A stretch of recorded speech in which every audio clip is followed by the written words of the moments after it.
Hello ফ্রান্সাইজ স্পোর্টসে আপনার সকলকে স্বাগতম।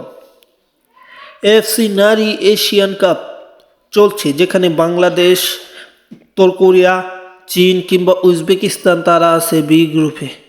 বি গ্রুপে মূলত প্রত্যেক দলই এখন পর্যন্ত একটি করে ম্যাচ খেলেছে এবং এই একটি করে ম্যাচ খেলার পরেই মূলত আমরা জানবো এই ভিডিওর মাধ্যমে পয়েন্ট টেবিলে কার অবস্থান কোথায় বা বাংলাদেশ কোথায় আছে। তার আগে যারা চ্যানেলটি সাবস্ক্রাইব করেননি, চ্যানেলটি সাবস্ক্রাইব করে পুরো ভিডিওটা দেখুন, তাহলে মূলত জানতে পারবেন পয়েন্ট টেবিলে বাংলাদেশের অবস্থান কত। 4 দলের এই পয়েন্ট টেবিলে সবার শেষে আছে উজবেকিস্তান।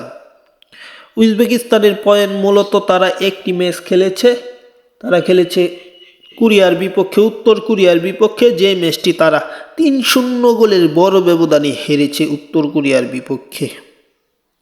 পরবর্তীতে 3 নম্বর পজিশন সেটা হচ্ছে বাংলাদেশ 3 নম্বর পজিশন আছে, যেখানে বাংলাদেশে একটি ম্যাচ খেলেছে, যে ম্যাচটি চীনের বিপক্ষে 2-0 গোলের ব্যবধানে হেরেছে। কিন্তু বাংলাদেশ একটা দারুণ ফাইট করেছিল ম্যাচটাতে, কিন্তু বাংলাদেশ ম্যাচটা নিজেদের করে নিতে পারেনি, তাই পয়েন্ট টেবিলে 3 নম্বরে অবস্থান করছে কোনো পয়েন্ট না নিয়ে বাংলাদেশ।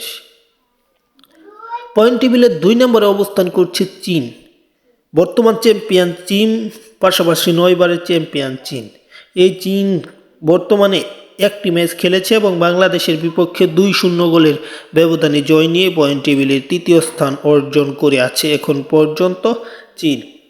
পয়েন্ট টেবিলের শীর্ষে আছে উত্তর কোরিয়াও একটি ম্যাচে খেলেছে এবং তারাও একটি জয়ই পেয়েছে, কিন্তু গোল পার্থক্যে এগিয়ে থেকে মূলত তারা চীনের থেকে পয়েন্ট টেবিলে এগিয়ে।